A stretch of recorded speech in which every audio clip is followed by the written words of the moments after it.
ఆషాఢ మాసం సోమవారం సందర్భంగా జగిత్యాల జిల్లా కోరుట్ల పట్టణంలోని శ్రీ శివ మార్కండేయ కోటి నవదుర్గ ఆలయంలో భక్తులు పెద్ద ఎత్తున తరలివచ్చి ప్రత్యేక పూజలు నిర్వహించారు।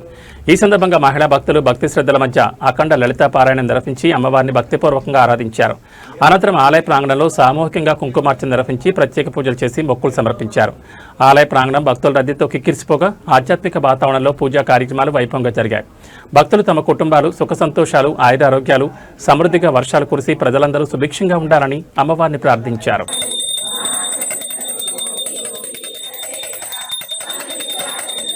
సుఖప్రద దృష్ట దూరా దురాచార దోషిని